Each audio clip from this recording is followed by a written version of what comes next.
یہ بہت مشکل کام ہے آج کی جنریشن میں، اسپیشلی جو فتنوں کا اس دور ہے، یہ جو سوشل میڈیا کا دور ہے، یہ موبائل کا اور یہ فیس بک کا اور انسٹاگرام کا، تو اس میں بہت مشکل ہے کہ اپنے بچوں کو ہم کھینچ کے رکھ سکیں۔ اس کے لیے صرف ہم دعائیں کر سکتے ہیں، رو سکتے ہیں، گڑ گڑا سکتے ہیں، تہجد کی نمازیں پڑھ کے ہم دعائیں کر سکتے ہیں کہ اللہ تو ہمیں صحیح تربیت کرنا سکھا، کیونکہ اللہ تعالیٰ ہم جواب دہ ہوں گے نا بچوں کے۔ اللہ تعالیٰ نے ہمیں بچوں کی نعمت عطا کی ہے تو جواب بھی ہم ہی کو دینا پڑے گا کہ ہم نے ان کو کس راستے پر ڈال کے آئے ہیں۔ تو یہ بہت ہی امپورٹنٹ چیز ہے۔ اور ان دونوں قسم کے لوگوں میں سے آیت نمبر 19، ہر ایک کے ان کے اعمال کے لحاظ سے درجے ہوں گے، تاکہ اللہ تعالیٰ ان کے اعمال کا پورا بدلہ دے اور ان پر ظلم نہیں کیا جائے گا۔ یعنی کہ کافروں کو اور ان کے اچھے اعمال کا بدلہ دنیا میں ہی مل جائے گا، اور اسی طریقے سے جو نیک لوگ ہیں، مومن لوگ ہیں، تو ان کو اس کا بدلہ دنیا میں بھی ملے گا، آخرت میں بھی ملے گا۔ دونوں قسم کے لوگ ہیں یہاں پر، کہ جو کافر ہیں تو بڑے بڑے کام کرتے ہیں، جیسے کہ میں نے بتایا، کل بھی پرسوں بھی ہم نے بات کی تھی کہ وہ کوئی ہاسپٹل بناتے ہیں، کوئی شادیاں کرتے ہیں، کوئی غریبوں کے گھر میں راشن ڈالتے ہیں۔ تو یہ لوگ جو ہے ان کے جو نیک اعمال کا بدلہ ہے ان کو دنیا میں ہی دے دیا جائے گا، اور جو نیک لوگ ہیں پھر ان کے جیسے کہ ہم ان کے بارے میں پڑھ رہے ہیں کہ نیک لوگوں کا بدلہ ان کو جنت میں بھی ملے گا، دنیا میں بھی ملے گا، اور ان کے گناہوں کو بھی اللہ تعالیٰ ان سے دور کر دے گا، اور ان کی برائیاں بھی ان سے دور کر دی جائیں گی۔ یہ ان کے لیے اتنے زیادہ اجر ہیں۔ تو اس کے لیے ہم یہ بھی دعا کر سکتے ہیں، اللہم اجرنی فی مصیبتی واخلف لی خیرا منہا، کہ اللہ مجھے جو بھی، اگر کوئی انسان تکلیف میں ہے، کوئی پریشانیوں میں گھرا ہوا انسان، تو وہ یہ دعا ضرور کرے کہ اللہ مجھے اس تکلیف کا بدلہ دونوں جہاں میں عطا فرما۔ اللہم اجرنی فی مصیبتی واخلف لی خیرا منہا، کہ اللہ مجھے اس تکلیف کا بدلہ دے اور دونوں جہاں میں مجھے اس کا اجر عطا فرما۔ تو انشاءاللہ امید ہے کہ انشاءاللہ ہماری تکلیفوں کا اللہ تعالیٰ اجر ضرور دے گا۔ اور کوئی ایسا انسان نہیں ہے دنیا میں جس کو کوئی تکلیف نہ ہو، کوئی پریشانی نہ ہو، کوئی آزمائش میں نہ گرا ہوا ہو۔ بس میں نے جیسے بتایا کہ ہر انسان کی آزمائش کسی کی کم ہوتی ہے، کسی کی زیادہ ہوتی ہے، اور ان سے مزے اڑا چکے۔ اب یہاں پر دیکھیے کہ تم دنیا کی زندگی میں پاکیزہ چیزوں سے اپنا حصہ لے چکے۔ انہیں کہا جائے گا، کافروں کو کہا جائے گا، جب ان کو دوزخ پر پیش کیے جائیں گے یہ کافر، تو ان سے کہا جائے گا تم دنیا کی زندگی میں پاکیزہ چیزوں سے اپنا حصہ لے چکے اور ان سے مزے اڑا چکے، آج تمہیں ذلت کا عذاب دیا جائے گا۔ یہ ان باتوں کا بدلہ ہے کہ تم زمین میں ناحق اکڑ رہے تھے۔ اب یہاں سے ہمیں یہ بات اور پتہ چل رہی ہے کہ اکڑنا نہیں ہے انسان کو، چاہے آپ کے پاس کتنی بھی بڑی چیز ہو، چاہے آپ کتنی بھی بڑی چیز ہو، لیکن اکڑنا نہیں ہے، پراؤڈ نہیں کرنا ہے، تکبر نہیں کرنا ہے۔ یہاں سے ہمیں اپنی عاجزی اور انکساری اپنے اندر پیدا کرنا ہے، چاہے ہم رشتے میں بڑے ہوں، چاہے ہم دولت میں بڑے ہوں، چاہے ہم علم میں بڑے ہوں، چاہے ہم کوئی بھی چیز میں بڑے ہوں، لیکن کسی کے سامنے یہ محسوس نہ ہو جائے غلطی سے بھی کہ آپ کے پاس کوئی ایسی چیز ہے جو دوسروں کے پاس نہیں ہے۔ تو انسان کیا کر رہا ہوتا ہے؟ اکثر لوگوں کے سامنے بیٹھ کے اپنی شیخیاں بگار رہا ہوتا ہے کہ میں تو ایسا، اور میرے پاس تو یہ گھر ہے، اور میرے پاس تو ایسے زیورات ہے، اور میں نے تو یہ ڈگری حاصل کر لی، میری تو یہ کوالیفیکیشن ہے، اور میں تو اتنی کلاسوں میں جاتی ہوں، میں تو اتنی نمازیں پڑھتی ہوں، میرے تو اتنے قرآن ختم ہو گئے۔ تو یہ ساری چیزیں کیا ہے؟ اکڑ ہے، بڑائی ہے، تکبر سے بچا۔ اللہ سے دعا کرتے رہیں کہ انسان ہے، انسان کمزوری ہے، کبھی کبھی انسان کے اندر تکبر بھی آ جاتا ہے، کوئی تعریف کر دے تو تکبر آ جاتا ہے۔ تو اللہ تعالیٰ سے ہر وقت دعا کرا کرے کہ اللہم انی اعوذ بک من الریا والسمعۃ والکبر، کبر یعنی تکبر، کہ اللہ مجھے تکبر سے بچا۔ اور جب کہ تم زمین میں ناحق اکڑ رہے تھے اور نافرمانی کیا کرتے تھے۔ اور ان کفار مکہ سے قوم عاد کے بھائی ہود کا ذکر کیجئے، جب اس نے احقاف میں اپنی قوم کو برے انجام سے ڈرایا۔ اذ انذر قومہم بالاحقاف، یہاں پر دیکھیے سورہ کا نام آ رہا ہے احقاف، انڈرلائن کر لیجئے تاکہ آپ کو پتہ رہنا چاہیے کہ کہاں پر سورہ کا نام آیا، اس کا میننگ کیا ہے۔ احقاف کا میننگ کیا ہے؟ ایک ایریا، ایک جگہ کا نام ہے احقاف، کہ یہاں پر یہ قوم عاد کا مسکن تھا، یہاں بھی قوم عاد یہاں پر رہتی تھی۔ یہ کیا تھے؟ ریت کے بڑے بڑے دور دور تک، میلوں تک پھیلے ہوئے ٹیلے تھے، اور یہ قوم عاد کا مسکن تھا جو کسی زمانے میں بڑا سرسبز اور شاداب علاقہ تھا۔ تو قوم عاد نے اسی جگہ زمین بردوز مکان بنا رکھے تھے۔ تو یہ علاقہ جنوبی عرب میں تھا، اور یہ یعنی کہ وہاں کے تھے یہ جو ریت کے بڑے بڑے ٹیلے تھے جو سینکڑوں میل تک پھیلے ہوئے تھے۔ آج اس علاقے کو مطلب ربع قالی کہا جاتا ہے، کہ کوئی شخص اس صحرا میں داخل ہونے کی جرات نہیں کر سکتا، مطلب ایسا ہو گیا وہ، کیونکہ وہ وہاں پر اب کیا ہو گیا, وہ جو چیز ریت میں تھے وہ گر پڑے اور ریت میں دھنس کر ریت ہی بن گئے. یہ ساری کی ساری چیزیں جیسے کوئی چیز تھی نہیں وہاں پر, ایسی ہو گئی اب وہاں پر. تو یہ احقاف میں جو ان کو ڈرایا تھا ان کے نبی نے, قوم عاد کے بھائی ہود کا ذکر, تو یہاں پر انہوں نے اپنی قوم کو ڈرایا احقاف میں, اور اس کے بعد بھی آتے رہے. اور کہا جبکہ ہود سے پہلے بھی انہیں ڈرانے والے آتے رہے اور اس کے بعد بھی آتے رہے, اور کہا کہ اللہ کے سوا کسی کی عبادت نہ کرنا, بے شک میں تمہیں ایک بڑے دن کے عذاب سے ڈراتا ہوں. یعنی قوم عاد پہ جو کون سا عذاب آیا تھا, وہ کہنے لگے تم ہمارے پاس اس لیے آئے ہو کہ ہمارے معبودوں سے ہمیں ہٹا دو. اگر تم سچے ہو, جس عذاب کی تم دھمکی دیتے ہو تو اسے لے آؤ. ہود نے کہا اس کا علم تو اللہ ہی کے پاس ہے, میں تو تمہیں وہ پیغام پہنچا رہا ہوں جو مجھے دے کر بھیجا گیا ہے, مگر میں دیکھ رہا ہوں کہ تم نادان لوگ ہو. پھر جب انہوں نے اس عذاب کو بادل کی صورت میں اپنے میدانوں کی طرف بڑھتے دیکھا تو کہنے لگے یہ بادل ہے جو ہم پہ برسے گا, بلکہ یہ وہ چیز تھی جس کے لیے وہ تم جلدی مچا رہے تھے, یعنی ایسی آندھی جس میں دردناک عذاب تھا. اب یہاں پر ہم نے دیکھا قوم عاد پر عذاب جو آیا تھا بادل کی شکل میں نمودار ہوا تھا. یہ سب سے پہلے کیا ہوا تھا, بادل کی طرح آیا تھا. یہ لوگ بڑی مدت سے بارش کو ترس رہے تھے اور ان کے پاس قحط سالی کا بھی بہت دنوں سے قحط سالی تھی. تو ایک کالی گھٹا اٹھی تھی اور ایک علاقے کی طرف آگے بڑھتی دیکھی انہوں نے, تو یہ خوشی سے جھوم گئے اور کہنے لگے کہ بڑی خوشی کی بات ہے, چلو اب تو بارش ہوگی, صحرا بھی ہوگی. خوشحالی کے توقعات باندھنے لگے. انہیں کیا معلوم تھا کہ یہ جو گھٹا ہے یہ باران رحمت کی گھٹا نہیں تھی, بلکہ یہ ان کو نیز کو نابود کرنے والا عذاب تھا. اور یہ کالی گھٹا اور آندھی کی صورت میں ان کے سروں پر پہنچنے والا تھا. یہ آندھی انتہائی تیز رفتار اور سخت ٹھنڈی تھی, جو ہم نے اس سے پہلے بھی آپ نے پوائنٹ آؤٹ کیا تھا کہ یہ 8 دن اور 7 راتیں مسلسل ان پر چلتی رہی. پڑھا تھا نا ہم نے اس سے پہلے کہ وہ بہت تیز ٹھنڈ جو تھی ان کی اس ہوا میں, تو اس کی وجہ سے پھر وہ سارے کے سارے کیا ہو گئے, وہ سارے کے سارے تہس نہس ہو گئے, تباہ و برباد ہو گئے. اور یہاں پر ان کے لیے کہا جا رہا ہے کہ ان کے اوپر یہ جب بادل دیکھتے تو خوش ہوتے تھے, اب بارش ہوگی, لیکن جب بادل آپ کے یعنی کہ دیکھے انہوں نے کہ یہ کیسے بادل ہے, یہ تو عذاب کے بادل تھے, اور اپنے پروردگار کے حکم سے ہر چیز کو تہس نہس کر رہی تھی. یہ جو عذاب آیا, آخر ان کا یہ حال ہوا کہ ان کے گھروں کے سوا کوئی چیز نظر نہ آئی. ہم مجرموں کو ایسی ہی سزا دیا کرتے ہیں. آیت نمبر 26 پڑھیے فائزہ. جی جی. اور یقیناً ہم نے تمہارے آس پاس کی بستیاں تباہ کر دی اور طرح طرح کی ہم نے اپنی نشانیاں بیان کر دی تاکہ وہ رجوع کر لیں. بس قرب الہی حاصل کرنے کے لیے انہوں نے اللہ کے سوا جن کو اپنا معبود بنا رکھا تھا انہوں نے ان کی مدد کیوں نہ کی, بلکہ وہ تو ان سے کھو گئے, بلکہ دراصل یہ ان کا محض جھوٹ اور بالکل بہتان تھا. اور یاد کرو جبکہ ہم نے جنوں کی ایک جماعت کو تیری طرف پھیرا کہ وہ قرآن سن لے, بس جب نبی کے پاس پہنچ گئے تو ایک دوسرے سے کہنے لگے خاموش ہو جاؤ. پھر جب ختم ہو گیا تو اپنی قوم کو خبردار کرنے لگے کہ خبردار کرنے کے لیے واپس لوٹ گئے. کہنے لگے اے ہماری قوم, ہم نے یقیناً وہ کتاب سنی ہے جو موسیٰ کے بعد نازل کی گئی ہے, جو اپنے سے پہلی کتابوں کی تصدیق کرنے والی ہے, جو سچے دین کی اور راہ راست کی طرف رہبری کرتی ہے. اے ہماری قوم, اللہ کے بلانے والے کا کہنا مانو, اس پر ایمان لاؤ تو اللہ تمہارے گناہ بخش دے گا اور تمہیں المناک عذاب سے پناہ دے گا. اور جو شخص اللہ کے بلانے والے کا کہا نہ مانے گا, پس وہ زمین میں کہیں بھاگ کر اللہ کو عاجز نہیں کر سکتا, اور نہ اللہ کے سوا کوئی اس کا مددگار ہوں گے. یہ لوگ کھلی گمراہی میں ہیں. کیا وہ نہیں دیکھتے کہ جس اللہ نے آسمانوں اور زمینوں کو پیدا کیا اور ان کے پیدا کرنے سے اتنا تھکا, وہ یقیناً مردوں کو زندہ کرنے پر قادر ہے. کیوں نہ ہو, وہ یقیناً ہر چیز پر قادر ہے.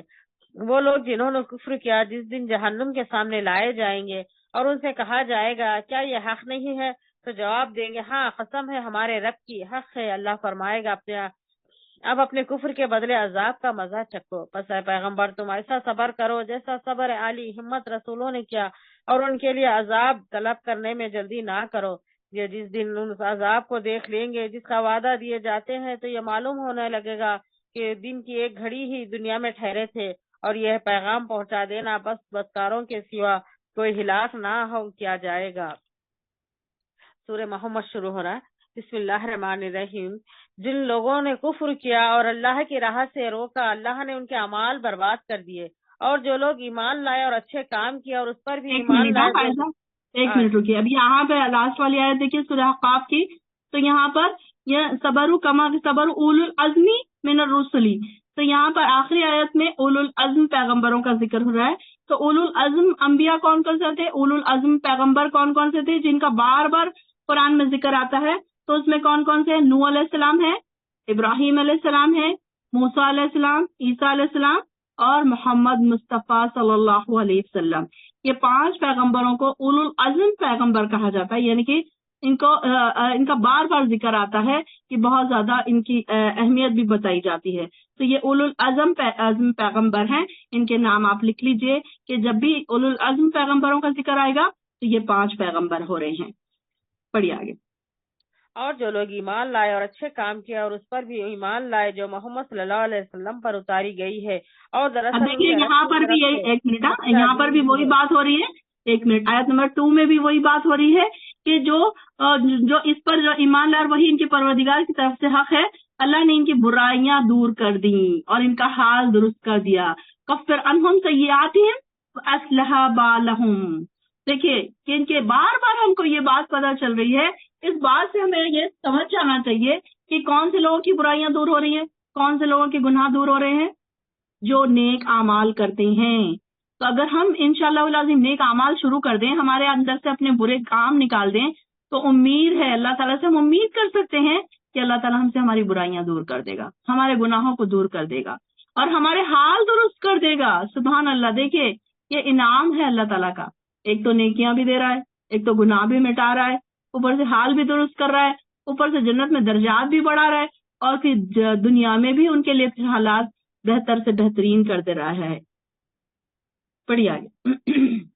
اس لیے کہ کافروں نے باطل کی پیروی کی اور مومنوں نے اس حق کا اتباع کی جو ان کے رب کی طرف سے ہے. اللہ لوگوں کو ان کے احوال اسی طرح بتاتا ہے. تو جب کافروں سے تمہاری مٹ بھیڑ ہو تو گردنوں پر وار مارو. جب ان کا خوب کٹاؤ کر چکو تو اب خوب مضبوط قید و بند سے گرفتار کرو. پھر اختیار ہے کہ خواہ احسان رکھ کر چھوڑ دو یا فدیہ لے کر، تاکہ وقت آ کے لڑائی اپنے ہتھیار رکھ دے. یہی حکم ہے. اور اگر اللہ چاہتا تو خود ہی ان سے بدلہ لے لیتا، لیکن اس کا منشا یہ ہے کہ تم میں سے ایک کا امتحان دوسرے سے لے لے. اور جو لوگ اللہ کی راہ میں شہید کر دیے جاتے ہیں اللہ ان کے اعمال ہرگز ضائع نہ کرے گا. انہیں راہ دکھائے گا اور ان کے حالات کی اصلاح کر دے گا اور انہیں اس جنت میں لے جائے گا جس سے انہیں پہلے سے شناسا کر دیا ہے. اے ایمان والو، اگر تم اللہ کے دین کی مدد کرو گے تو وہ تمہاری مدد کرے گا اور تمہیں ثابت قدم رکھے گا. اور جو لوگ کافر ہوئے ان کے لیے ہلاکت ہو، اللہ ان کے اعمال غارت کر دے گا. یہ اس لیے کہ اللہ کے نازل کردہ چیز سے ناخوش ہوئے، بس اللہ نے بھی ان کے اعمال ضائع کر دیے. کیا ان لوگوں نے زمین میں چل پھر کر اس کا معائنہ نہیں کیا کہ ان سے پہلے کے لوگوں کا نتیجہ کیا ہوا؟ اللہ نے انہیں ہلاک کر دیا اور کافروں کے لیے اسی طرح کی سزائیں ہیں. جو اس لیے کہ ایمان والوں کا کارساز خود اللہ ہے اور اس کے لیے کافروں کا کوئی کارساز نہیں. جو لوگ ایمان لائے اور انہوں نے نیک عمل کیے انہیں اللہ یقیناً ایسے باغوں میں داخل کرے گا جن کے نیچے نہریں جاری ہیں. اور جو لوگ کافر ہوئے وہ دنیا ہی کا فائدہ اٹھا رہے ہیں اور مثل چوپایوں کے کھا رہے ہیں. ان کا اصل ٹھکانہ جہنم ہے. ہم نے کتنی ہی ایسی بستیوں کو جو طاقت میں تیری اس بستی سے زیادہ تھی جس سے تجھے نکالا، ہم نے انہیں ہلاک کر دیا، پس ان کا مددگار کوئی نہ اٹھا. کیا پس وہ شخص جو اپنے پروردگار کی طرف سے دلیل پر ہو اس شخص جیسا ہو سکتا ہے جس کے لیے اس کا برا کام مزین کر دیا گیا ہو؟ وہ اپنی نفسانی خواہشوں کا پیرو ہے. اس جنت کی صفت جس کے پرہیزگاروں سے وعدہ کیا گیا ہے یہ ہے کہ اس میں پانی کی نہریں ہیں جو بدبو کرنے والا نہیں، اور دودھ کی نہریں ہیں جن کا مزہ نہیں بدلا، اور شراب کی نہریں ہیں جن میں پینے والوں کے لیے بڑی لذت ہے، اور شہد کی نہریں ہیں جو بہت صاف ہے، اور ان کے لیے وہاں ہر قسم کے میوے ہیں، اور ان کے رب کی طرف سے مغفرت ہے. کیا یہ مثال اس کی ہے جو ہمیشہ آگ میں رہنے والا ہے اور جنہیں گرم کھولتا ہوا پانی پلایا جائے گا جو ان کے آنتوں کو ٹکڑے ٹکڑے کر دے گا؟ اور ان میں بعض ایسے بھی ہیں کہ تیری طرف کان لگاتے ہیں، یہاں تک کہ جب تیرے پاس سے جاتے ہیں تو اہل علم سے پوچھتے ہیں کہ اس نے بھی کیا کہا تھا. یہی لوگ ہیں جن کے دلوں پر اللہ نے مہر لگا دی ہے اور وہ اپنی خواہشوں کے پیروی کرتے ہیں. اور جو لوگ ہدایت یافتہ ہے اللہ نے انہیں ہدایت میں اور بڑھا دیا ہے اور انہیں ان کی پرہیزگاری عطا فرمائی ہے، تو کیا یہ قیامت کا انتظار کر رہے ہیں اور ان کے پاس اچانک آ جائے؟ یقیناً اس کی علامتیں تو آ چکی ہے، پھر جب ان کے پاس قیامت آ جائے انہیں نصیحت کرنا کہاں ہوگا؟ تو اے نبی صلی اللہ علیہ وسلم آپ یقین کر لیں کہ اللہ کے سوا کوئی معبود نہیں، اور اپنے گناہوں کی بخشش مانگا کریں، اور مومن مردوں اور مومن عورتوں کے حق میں بھی اللہ تم لوگوں کی آمد رفت کی اور رہنے سہنے کی جگہ خوب جانتا ہے۔ اور جو لوگ ایمان لائے وہ کہتے ہیں کہ کوئی صورت کیوں نہیں نازل کی گئی، کہ جب کوئی صاف مطلب والی صورت نازل کی جاتی ہے اور اس میں قتال کا ذکر کیا جاتا ہے تو آپ دیکھتے ہیں کہ جن لوگوں کے دلوں میں بیماری ہے وہ آپ کی طرف اس طرح دیکھتے ہیں جیسے اس شخص کی نظر ہوتی ہے جس پر موت کی بے ہوشی طاری ہو، پس بہت بہتر تھا ان کے لیے فرمان کا بجا لانا اور اچھی بات کا کہنا، پھر جب کام مقرر ہو جائے تو اگر اللہ سے سچے رہے تو ان کے لیے بہتری ہے، اور تم سے یہ بھی بعید نہیں کہ اگر تم کو حکومت مل جائے تو تم زمین میں فساد برپا کر دو اور رشتے ناطے توڑ ڈالو۔ یہ وہی لوگ ہیں جن پر اللہ کی پھٹکار ہے اور جن لوگوں کی سماعت اور آنکھوں کی روشنی چھین لی ہے۔ کیا یہ قرآن میں غور و فکر نہیں کرتے؟ کیا ان کے دلوں پر تالے لگ گئے ہیں؟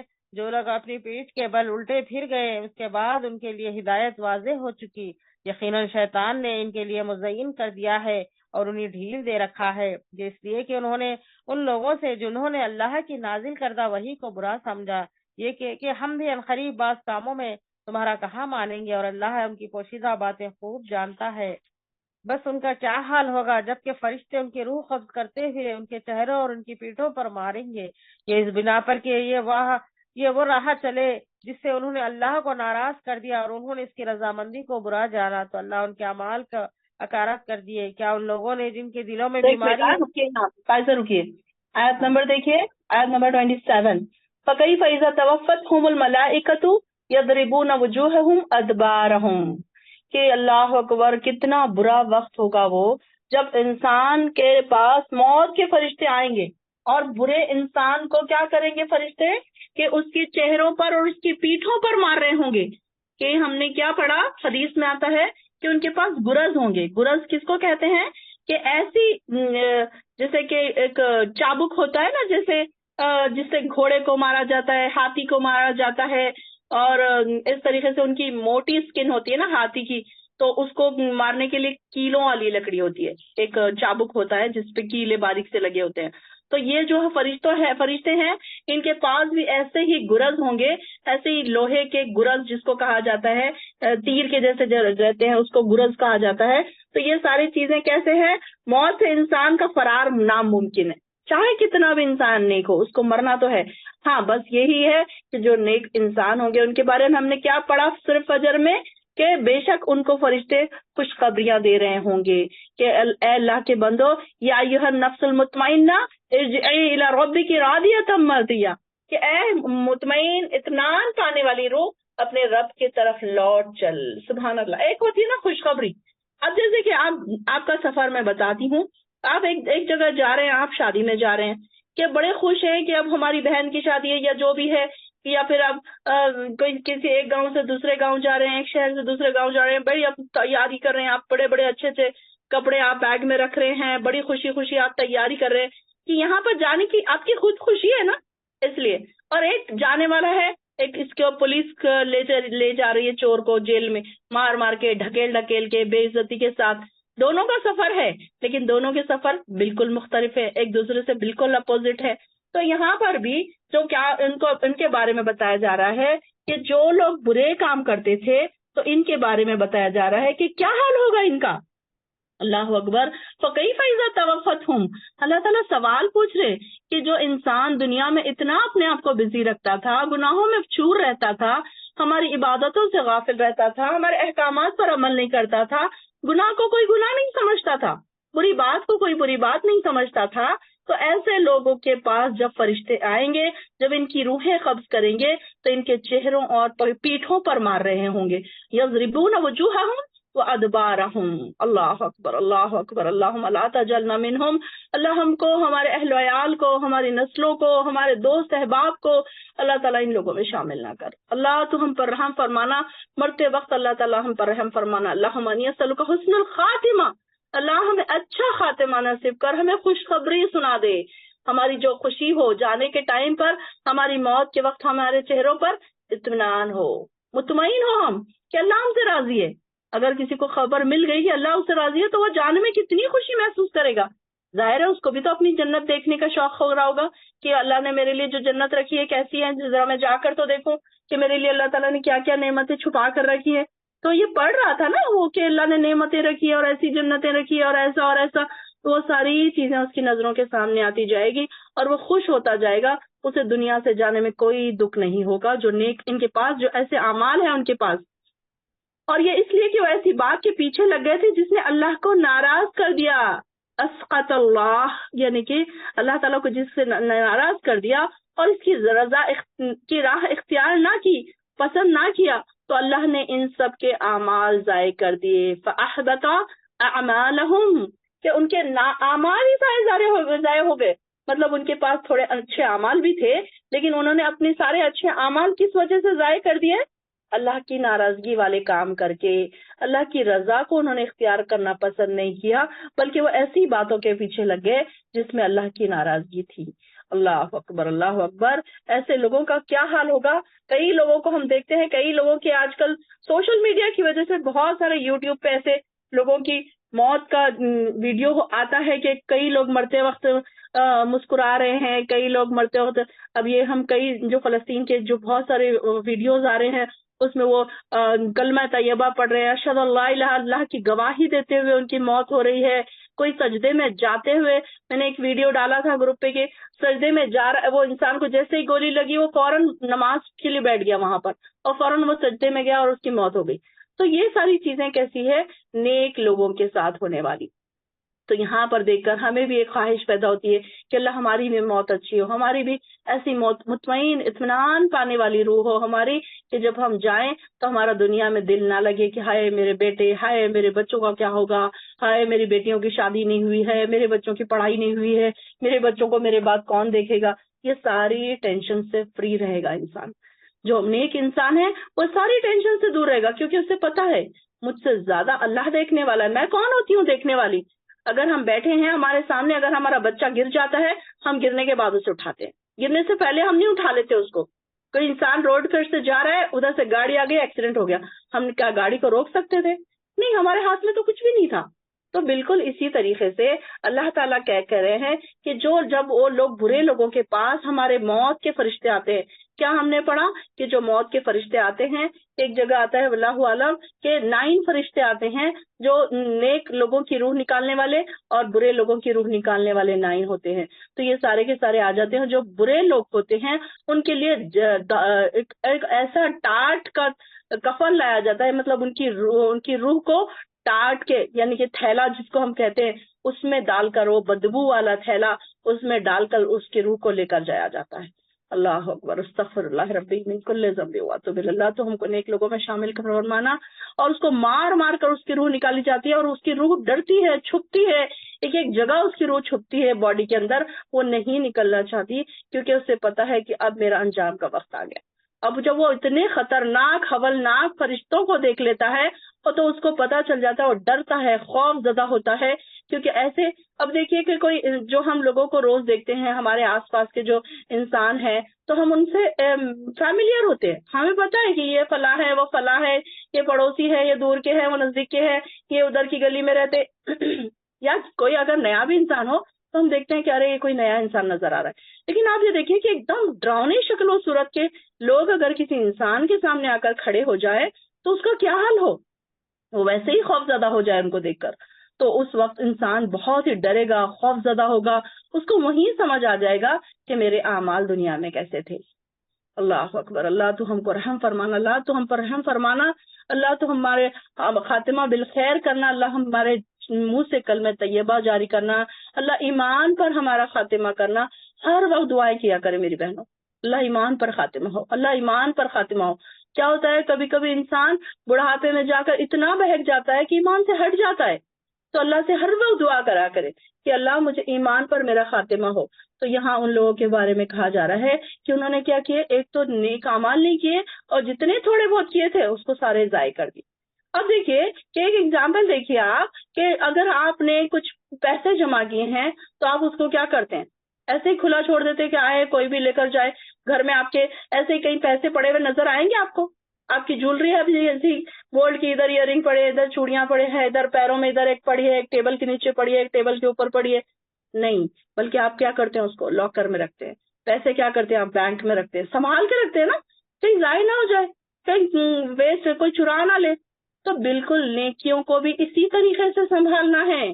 نیکیاں کرنے کے بعد اسے ضائع نہیں ہونے دینا ہے، کیونکہ کچھ لوگ ایسے ہوں گے کہ پہاڑوں کی برابر نیکیاں لے کر آئیں گے لیکن ان کی نیکیاں پوری راکھ کی طرح اڑ جائے گی. اللہ اکبر، اللہم لا تجعلنا منہم. اللہ ہم کو ایسے لوگوں میں نہ شامل کر جن کی نیکیاں ضائع ہو جانے والی ہیں.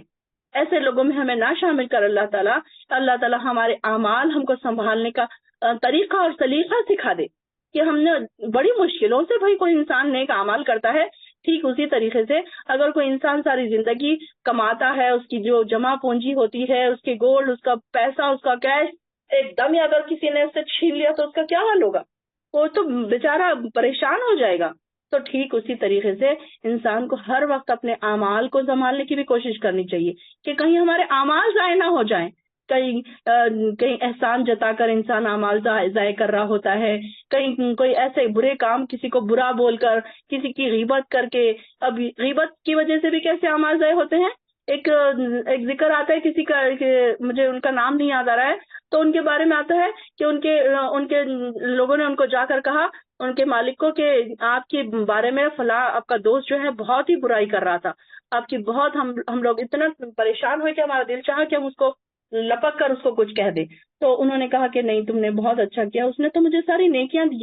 انہوں نے ایک کھجور کا تھال منگایا اور اس کو تحفے میں بھیجا، اور انہوں نے کہا کہ آج تم نے میری اتنی برائی کی ہے، اس کے بدلے جو تم نے مجھے نیکیاں دی ہیں تو یہ اس کا بدلے میں تمہیں کھجور کا ایک تھال پیش کر رہا ہوں. تو ایسے بھی نیک لوگ ہیں کہ جو ہم کیا کرتے ہیں، اپنی نیکیاں ضائع کر رہے ہوتے ہیں، دوسروں کی غیبتیں کر کے، دوسروں کو برا بول کے. ان کے پاس بیٹھے ان کی برائی کرے، ان کے پاس بیٹھ رہے ان کی برائی کر رہے. ساس کے سامنے بہو کی برائی ہو رہی، بہو کے سامنے ساس کی برائی ہو رہی ہے، پھر یہاں پڑوسیوں کے پاس جا کے بہوؤں کی برائی ہو رہی ہے، میکے میں جا کے ساس کی برائی ہو رہی ہے.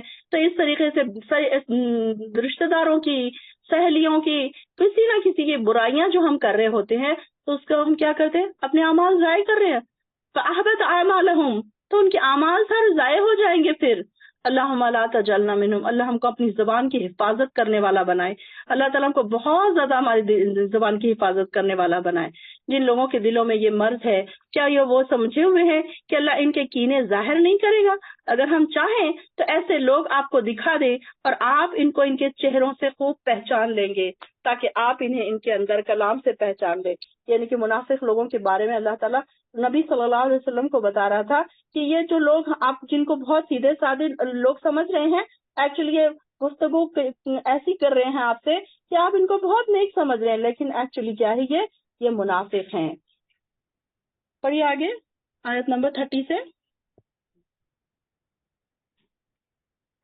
اور اگر ہم چاہتے تو ان سب کو تجھے دکھا دیتے، پس تو انہیں ان کے چہرے ہی سے پہچان لیتے، اور یقیناً تو انہیں ان کی اس بات کے ڈھنگ سے پہچان لے گا، اور تمہارے سب کام اللہ کو معلوم ہے. یقیناً ہم تمہارا امتحان کریں گے تاکہ تم میں سے جہاد کرنے والوں اور صبر کرنے والوں کو معلوم کر لے، اور ہم تمہاری حالتوں کو بھی جانچیں گے.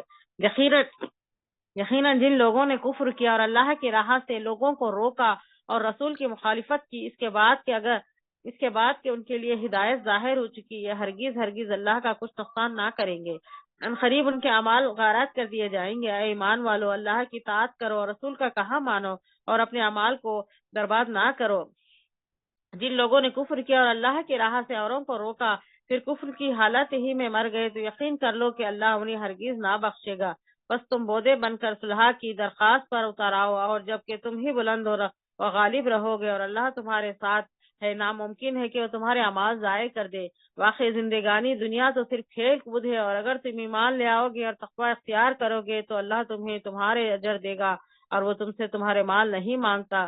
اگر وہ تم سے تمہارا مال مانگے اور زور دے کر مانگے تو تم اس وقت بخیلی کرنے لگو گے، اور وہ بخیلی تمہارے کینے ظاہر کر دے گی. خبردار، تم وہ لوگ ہو کہ اللہ کی راہ میں خرچ کرنے کے لیے بلائے جاتے ہو تو تم میں سے بعض بخیلی کرنے لگتے ہیں، اور جو بخل کرتا ہے وہ تو دراصل اپنی زبان سے بخیلی کرتا ہے، اللہ غنی ہے اور تم فقیر اور محتاج ہو، اور اگر تم روگرداں ہو جاؤ تو وہ تمہارے بدلے تمہارے سوا اور لوگوں کو لائے گا جو پھر تم جیسے نہ ہوں گے۔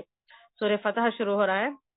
بسم اللہ الرحمن الرحیم۔ بے شک اے نبی، ہم نے آپ کو ایک کھلم کھلا فتح دی ہے تاکہ جو کچھ تیرے گناہ آگے ہوئے اور جو پیچھے سب کو اللہ معاف فرمائے اور تجھ پر اپنا احسان پورا کر دے اور تجھے سیدھی راہ چلائے اور آپ کو ایک زبردست مدد دے۔ وہی ہے جس نے مسلمانوں کے دلوں میں سکون اور اطمینان ڈال دیا تاکہ اپنے ایمان کے ساتھ ہی ساتھ اور بھی ایمان بڑھ جائے، اور آسمان اور زمین کے کل لشکر اللہ ہی کے ہے اور اللہ دانا بحکمت ہے، تاکہ مومن مردوں اور عورتوں کو ان کے جنتوں میں لے جائے جن کے نیچے نہریں بہ رہی ہیں، جہاں وہ ہمیشہ رہیں گے، اور ان سے ان کے گناہ دور کر دے اور اللہ کے نزدیک یہ بہت بڑی کامیابی ہے۔ اور تاکہ ان منافق مردوں اور منافق عورتوں اور مشرک مردوں اور مشرک عورتوں کا عذاب کرے جو اللہ کے بارے میں بدگمانیاں رکھنے والے ہیں، دراصل انہی پر برائی کا پھیر ہے۔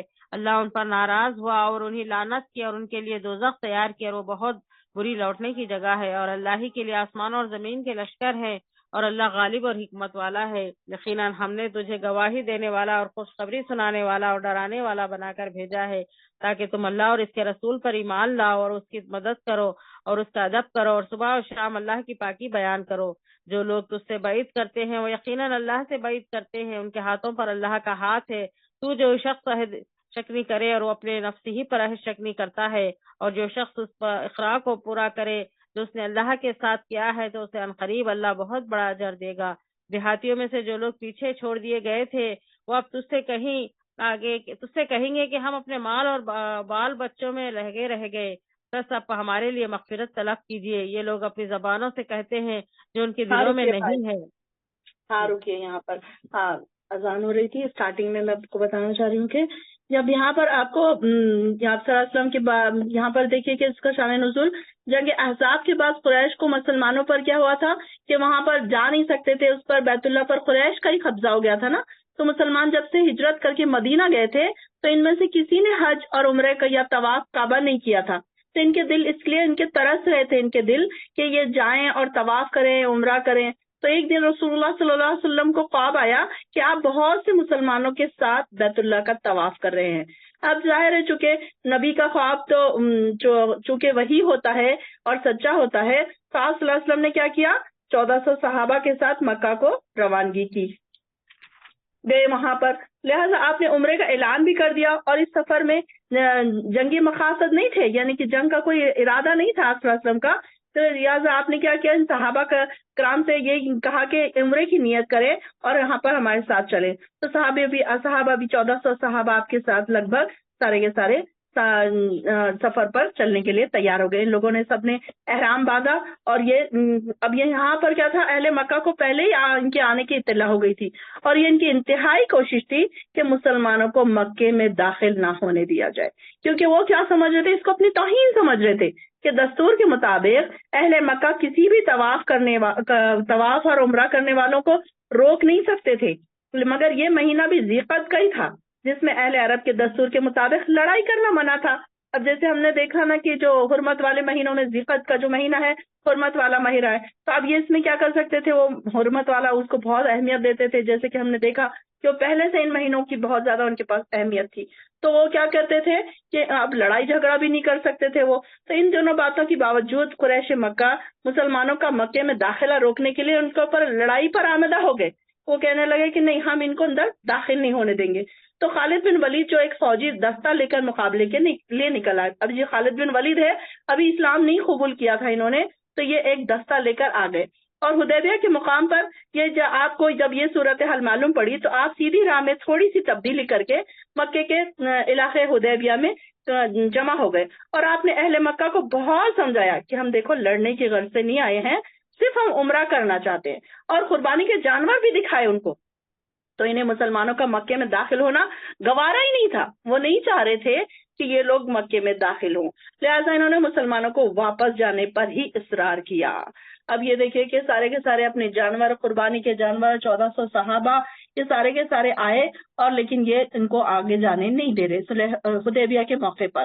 اب اسی دوران فریقین میں سے کیا ہوا کہ کئی سفارتیں بھی آ گئی، کہ مسلمانوں کی طرف سے کہ سیدنا عثمان رضی اللہ عنہ کو سفیر بنا کر بھیجا، یعنی کہ ان کی طرف سے ایک کہ جاؤ ایک بات کرو، ان سے بات چیت کرو کہ ایسے معاملے کو کیسے سدھارا جا سکتا ہے، اس لیے ان کو وہاں پر سفیر بنا کر بھیجا گیا۔ تو انہیں کیا کیا، سیدنا عثمان کو وہیں روک لیا گیا، اور ان کے بارے میں کیا افواہ مشہور ہو گئی کہ سیدنا عثمان شہید کر دیے گئے۔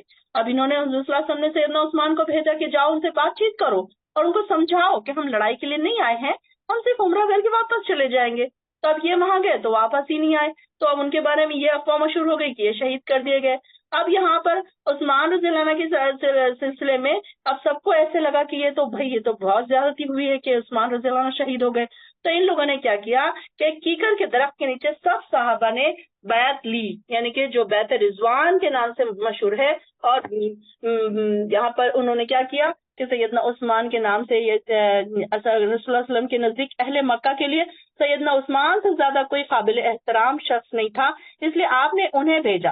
اور اسے بھیجتے یہ بیعت عثمان جو تھی کہ ان کی غیر موجود میں ہو رہی تھی، تو آپ نے کیا کیا، جب وہ بیعت کر رہے تھے، یعنی کہ ارادہ پکا وعدہ کر رہے تھے، بیعت سے کیا مراد ہے کہ یہ وعدہ کر رہے تھے یہ ایک دوسرے سے کہ ہم ان کے خون کا بدلہ ضرور لیں گے۔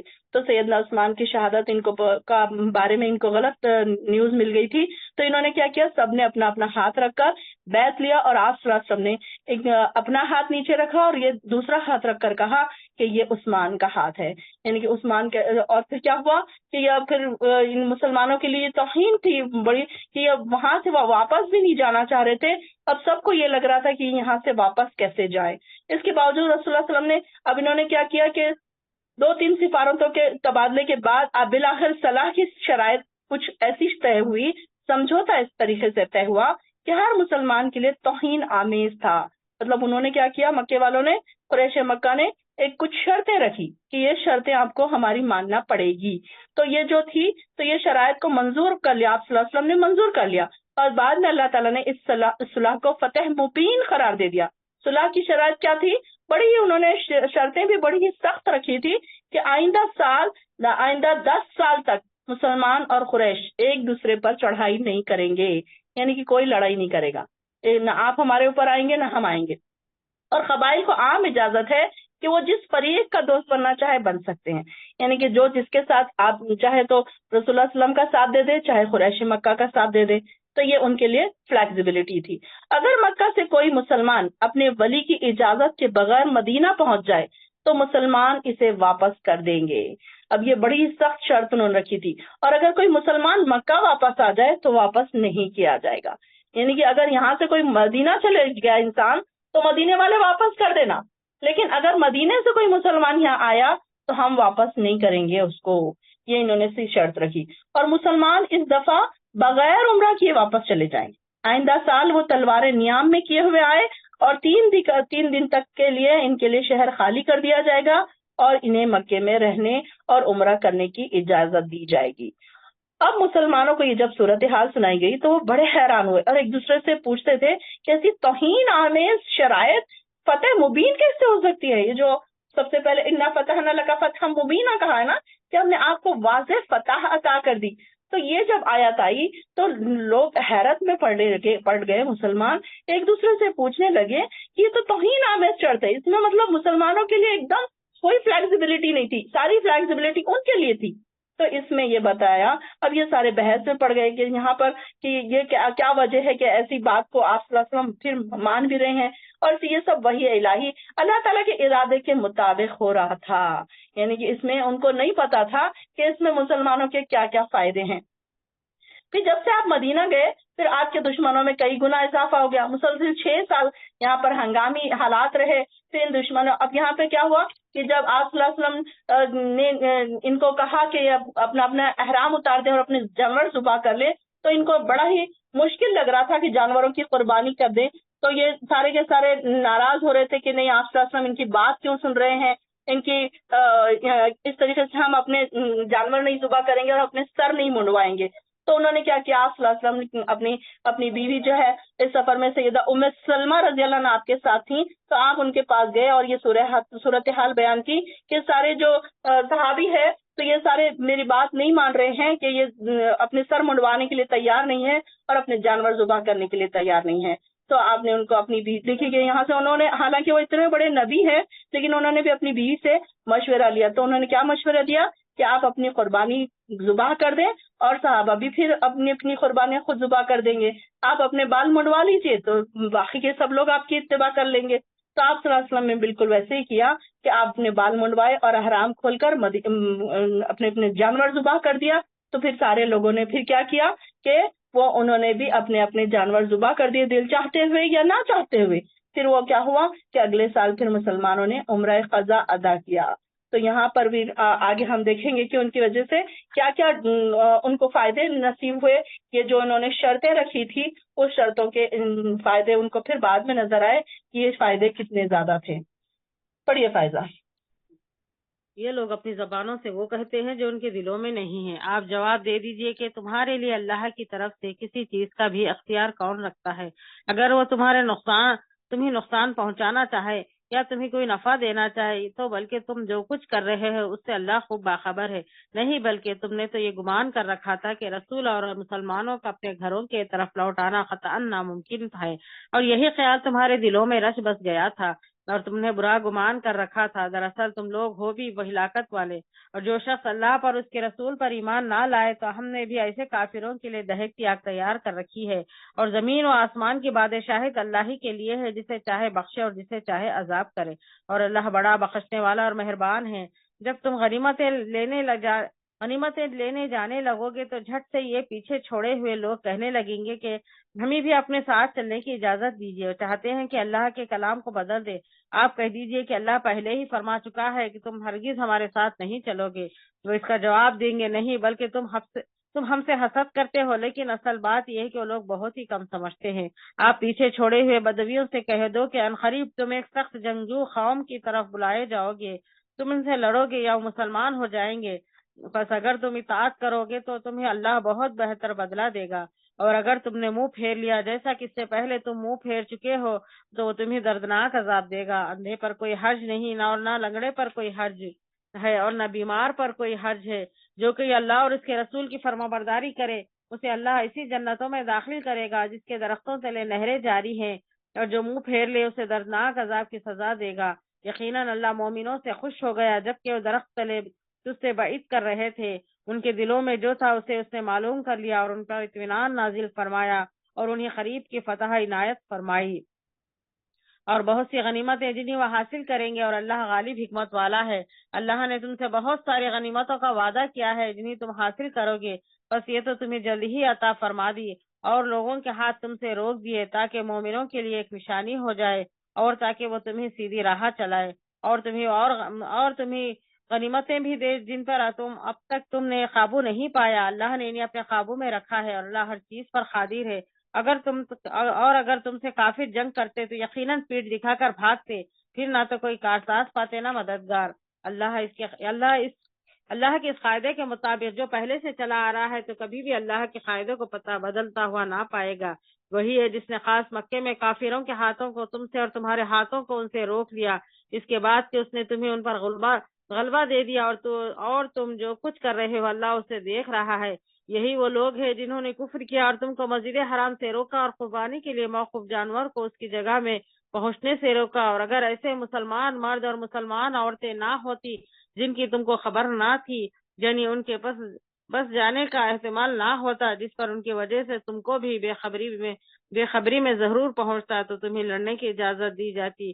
لیکن ایسا نہیں کیا گیا تاکہ اللہ اپنی رحمت سے جس کو چاہے داخل کرے. اگر یہ الگ الگ ہوتے ہیں تو ان میں جو کافر تھے اور ان کو دردناک سزا دیتے، جبکہ ان کافروں نے اپنے دلوں میں حمیت کی جگہ دی اور حمیت بھی جاہلیت کی، تو اللہ نے اپنے رسول پر اور مومنین پر اپنی طرف سے تسکین نازل فرمائی. اس نے مسلمانوں کے تقوی کی بات پر جمائے رکھا اور اس نے اہل اور زیادہ مستحق تھے، اور اللہ ہر چیز کو خوب جانتا ہے. یقیناً اللہ نے اپنے رسول کو واقعی خوب سچا دکھا دیا کہ انشاءاللہ تم یقیناً پورے امن و امان کے ساتھ مسجد حرم میں داخل ہوگے، سر منڈواتے ہوئے اور سر کے بال کترواتے ہوئے، چین کے ساتھ نڈر ہو کر، جو ان امور کو جانتا ہے جنہیں تم نہیں جانتے. پس اس نے اس سے پہلے ایک نزدیک کی فتح تمہیں میسر کی. وہی ہے جس نے اپنے رسول کو ہدایت اور دین حق کے ساتھ بھیجا تاکہ اسے ہر دین کی پر غالب کرے، اور اللہ کافی ہے، گواہی دینے والا ہے۔ محمد صلی اللہ علیہ وسلم اللہ کے آیت نمبر رسول۔ بولتے جائیے فائزہ، بیچ بیچ میں آیت ہاں، نمبر بولتے جائیے تاکہ لوگوں کو پتہ چلے۔ آیت نمبر 29 شروع ہو رہی۔ محمد صلی اللہ علیہ وسلم اللہ کے رسول ہیں، اور جو لوگ ان کے ساتھ ہیں کافروں پر سخت ہے، بس آپس میں رحم دل ہے، تو انہیں دیکھے گا کہ رکوع اور سجدہ کر رہے ہیں، اللہ کے فضل اور رضامندی کی جستجو میں ہے، ان کا نشان ان کے چہرے پر سجدوں کے اثر سے ہے، ان کی یہی مثال تورات میں ہے اور یہی مثال انجیل میں ہے، اس کھیتی کی مثال جس نے اپنی کوپل نکالی، پھر اب اسے مضبوط کیا اور موٹا ہو گیا، پھر اپنے ایک تنے منٹ، پر ہاں رکیے کھڑا ہو رکیے گیا۔ رکیے، آخری آیت مجھے ایکسپلین کرنے دیجیے۔ اب ان کی یہی صفت تورات میں بیان کی گئی ہے، یعنی کہ اللہ کی رضامندی تلاش کرتے ہوئے کہ کثرت سجدے کی وجہ سے ان کی پیشانیوں پر امتیازی نشانات موجود ہیں، یعنی کہ جو لوگ بہت زیادہ نماز پڑھتے ہیں، جو بعض نمازیوں کے پیشانیوں پر نشان پڑ جاتے ہیں، بلکہ یہ کہ ان کے چہرے کو دیکھ کر ایک عام انسان بھی یہ سمجھ جاتا ہے کہ کس قدر اللہ سے ڈرنے والے لوگ ہیں، کہ یعنی کہ جو نیک لوگ ہوتے ہیں ان کے چہرے ایسے نورانی ہوتے ہیں کہ آپ ان کے چہرے کو دیکھ کر ہی سمجھ میں آ جاتا ہے کہ بہت زیادہ نیک لوگ ہیں، کہ جو نیک لوگ ہوتے ہیں مومن ہوتے ہیں، ان کی بات چیت سے، ان کے عبادتوں سے ان کو یہ بتانے کی ضرورت نہیں ہوتی ہے کہ میں نے آج رات تہجد پڑھی ہے، جبکہ دیکھیں گے آپ کہ جو تہجد پڑھنے والے لوگ ہیں ان کے چہرے نورانی ہوتے ہیں، ان کے چہروں پر ایک قسم کا نور ہوتا ہے۔ ایسا ضروری نہیں ہے کہ انسان میک اپ کرے تو ہی وہ اٹریکٹیو لگے، لیکن کچھ لوگ دیکھیں کہ بنا میک اپ کے کتنے اٹریکٹیو لگتے ہیں، کس وجہ سے؟ ان کی عبادتوں کی وجہ سے۔ تو سیماہم فی وجوہہم من اثر السجود، تو ان کے سجدوں کی نشانیوں کی وجہ سے، نشان کی وجہ سے آپ ان کو پہچان لیتے ہیں۔ نشان سے مراد وہ ایک جو ہمارے پاس جنرل کانسیپٹ ہے کہ ایک کالا چٹا ہو جاتا ہے مردوں کو، تو اس طریقے کا نہیں، بلکہ ایک جنرل بات جو ہوتی ہے کہ انسان کے چہرے پر کیا ہوتا ہے، ایک نور آ جاتا ہے، ایک اطمینان والا ان کا چہرہ ہوتا ہے، اور جب بھی آپ ان سے ملتے ہیں تو آپ کو ایسے لگتا ہے کہ ان کی باتیں آپ کو پسند آتی ہیں، آپ کو ان کے پاس بیٹھنا پسند آتا ہے۔ کئی لوگ ایسے ہوتے ہیں جو اریٹیٹ کر رہے ہوتے ہیں بار بار اپنی پریشانیاں، اپنی دوسروں لوگوں کی، ان کے رشتہ داروں کی جو برائیاں ہر وقت جو سناتے رہتے ہیں نا، تو ایسے دل چاہتا ہے کہ ارے یہ آ گئی ہے، اب دیکھو یہ وہی سنائے گی، اب یہ اپنے گھر کے بکھیڑے ہم کو سنائے گی۔ ایسے ہوتا ہے نا، اکثر ہم پریشان ہوتے ہیں، کچھ لوگ آتے ہیں نا تو ان سے دل ایسا تنگ پڑتا ہے کہ اب یہ کب جائے گی، اب یہ کب جائے گی، اور کچھ لوگ آتے ہیں تو ایسے دل چاہتا ہے کہ ان کے ساتھ بیٹھیں، گھنٹوں باتیں کریں، وہ جانے لگے تو دل چاہتا ہے کہ یہ نہ جائے۔ یا پھر ہم کوئی ہمارے ایسے ہوتے ہیں کہ جو دین سے جڑے ہوئے لوگ ہوتے ہیں ہمارے پسندیدہ، جو ہمارا دل چاہتا ہے کہ ہم ان کی باتیں سنتے رہے، تھکتے نہیں ہیں ہم، کہ یہ نہیں ہوتا کہ ارے اب بس تھک گئے، بس ہو گیا۔ اب کچھ لیکچرز بھی دیکھیے، کچھ اسکالرز کے لیکچرز بھی کیسے ہوتے ہیں، 2-3 گھنٹے کے لیکچرز ہوتے ہیں۔ اب جو نیا سننے والا ہوتا ہے، ارے باپ رے، یہ 3 گھنٹے کا لیکچر کون سنے گا؟ لیکن جن کو پسند ہے تو وہ کیا کرتے ہیں، اپنا ٹائم نکال کر اس کو کنٹینیویشن میں سنتے رہتے ہیں۔ تو مزہ آتا ہے ان کو سننے کے لیے، ان کو ضرورت نہیں ہے کہ یہ گھنٹے اور 2 گھنٹے یہ اب ہمارا ٹائم کہاں سے لائیں گے ہم، نہیں، بلکہ جو چیز ہمیں پسند ہوتی ہے۔ اب آپ دیکھیے 3 گھنٹے کی مووی کیسے دیکھ لیتے ہیں آپ لوگ آسانی سے، جو بھی آپ لوگوں سے مطلب مراد وہ لوگ جو 3 گھنٹے کی مووی آسانی سے بیٹھ کے دیکھ لیتے ہیں، اور ان کے سامنے اگر 3 گھنٹے کا لیکچر پیش کیا جائے کسی اسکالر کا، تو وہ یہ کہیں گے کہ باپ رے، یہ اتنا بڑا لیکچر ہم کیسے سنیں، کب سنیں، اتنا تو ہمارے پاس ٹائم نہیں ہے۔ دیکھتے ہیں کہ اچھا 2 منٹ والا کون سا ہے، 5 منٹ والا کون سا ہے، 10 منٹ والا کون سا ہے، جو شارٹ لیکچرز ہیں وہ ہم سن لیں گے۔ تو یہاں پر یہ لوگوں کی بات ہو رہی ہے کہ ایسے لوگ جو ہوتے ہیں اللہ کا جن پر فضل ہوتا ہے، رکوع اور سجود کرنے والے ہوتے ہیں، اللہ کی فضل اور اس کی رضامندی کی تلاش میں ہر وقت رہتے ہیں، تو ایسے لوگ کیسے ہیں کہ انہیں کوئی چیز تھکاتی نہیں ہے عبادتوں سے، کہ اگر وہ رات میں انہوں نے 8 رکعت پڑھی، انہوں نے 10 رکعت پڑھی، انہوں نے 1 گھنٹہ اگر نماز کھڑے رہ کے پڑھی، تو وہ یہ نہیں بولتے کہ ہائے ہم تو بہت تھک گئے۔ تراویحوں میں جاتے ہیں، بولتے ہیں آ کے نہیں آج تو بہت تھک گئے، تراویح میں اتنی دیر کھڑے رہنا پڑا، اتنی لمبی رکعتیں پڑھائی مولانا نے، تو ہم تو بہت تھک گئے۔ کچھ لوگ ہوتے ہیں جماعت کے لیے بھی جاتے ہیں، اکثر بچے، چھوٹے بچے اس طریقے کی باتیں کرتے ہیں کہ نہیں بہت لمبی لمبی نماز پڑھاتے ہیں مولانا، ہم نہیں جائیں گے۔ تو یہاں پر ایسے لوگوں کی بات ہو رہی ہے کہ جو تھکتے نہیں ہیں عبادتوں سے، کہ اللہ کو راضی کرنا ان کا انٹینشن ہوتا ہے، تو ہر وقت وہ کیا کرتے ہیں، کوششیں کرتے ہیں اپنے آپ کو تھکانے کی۔ یہی تو تھکانا ہے، اللہ کو راضی کرنا۔ دنیا میں ہمارے پاس تھوڑا سا ٹائم ہے کہ ہم اللہ کو راضی کر لیں، تھکا لیں اپنے باڈی کو، کیا کرنا ہے اس کو آرام دے کر، آخر میں تو اس جسم نے قبر میں ہی جانا ہے ہمارے،